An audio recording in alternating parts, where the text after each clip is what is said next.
guys, nagluluto nga pala ako guys ng manok. Ayan guys, ginisa ko na yan sa kamatis, sibuyas at bawang at nilagyan ko ng paminta guys. At saka kamatis. Luto ito ng aking mama. Dati guys, nung buhay pa, lagi siya nagluluto nito. Kaya namimiss ko ang aking mama. Kaya, ayan guys, nagluto ako ng luto niya. May new version. Ako lang nakakaalam. Kasi luto ng mama ko to. Ginaya ko lang. No? Kasi namimiss ko ang mama ko. Diba? Ipapakita ko sa inyo ang ingredients na nilalagay niya sa mama ko guys. Ito guys ang aking ingredients. Potato at saka carrot. At saka ito guys, bell pepper. At lalagyan ko ng Knorr cubes na chicken. At saka lalagyan ko nito guys. Ayan guys, ang ilalagay ko na toasted bread. Dinurog ko yan guys at yan ang ilalagay ko. Yan ang magdadala ng sarsa. Ayan, para siyang sarsa.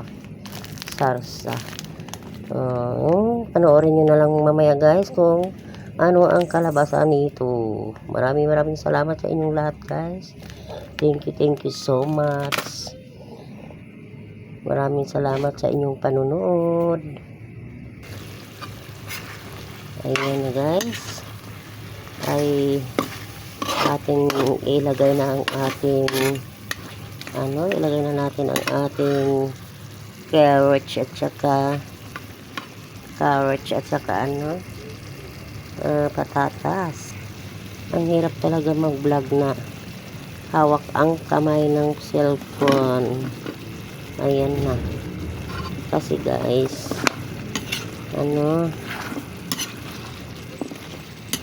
tamad na ako mag ng stand.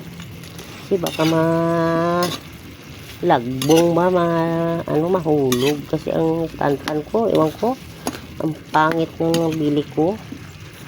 Parang masikip.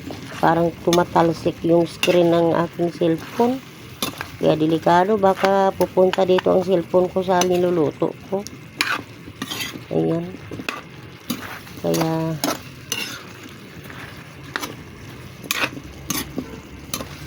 yan, tingnan nyo na lang mamaya guys ang aking version guys. Yan, takpan muna natin guys ng mga 10 minutes. Yan. Hanggat maluto yung ating Ayan na guys. Atin nang mikos-mikos na natin to guys. Ayan.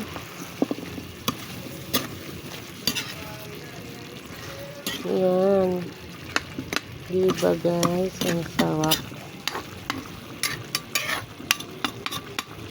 Lagyan ko ng konting tubig guys para mamaya yung yung ilalagay kong toasted bread. Pakuluin lang natin yan guys. Saka natin ilagay yung toasted bread.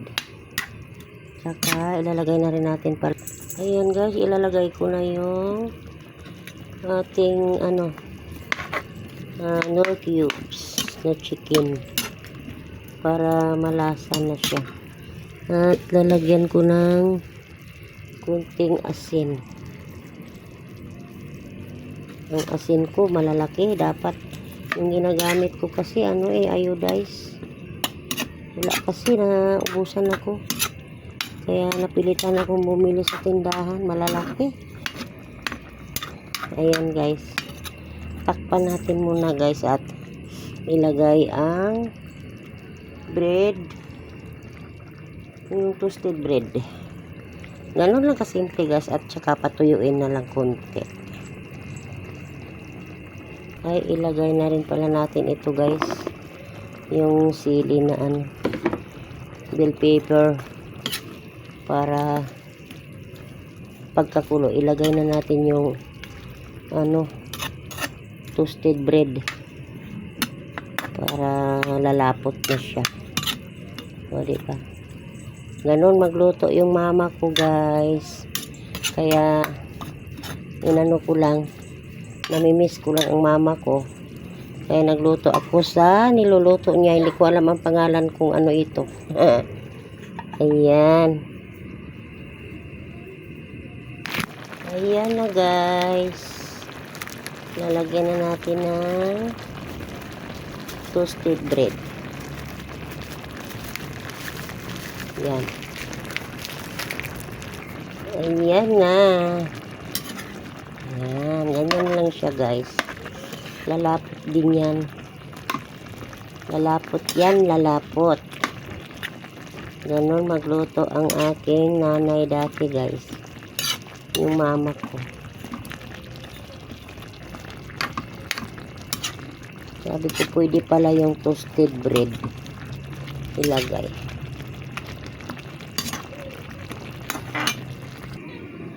Ayan na, guys. Ayan na. O, diba? Malapot na siya, guys. Ayan na. Ayan. Ayan. Ayan, guys. Luto na yan, guys. Thank you for watching. Maraming salamat sa inyong lahat. Bye-bye. In ko na lang ng konti yan, guys. Kakain na kami. Maraming salamat. Thank you sa inyong lahat. God bless.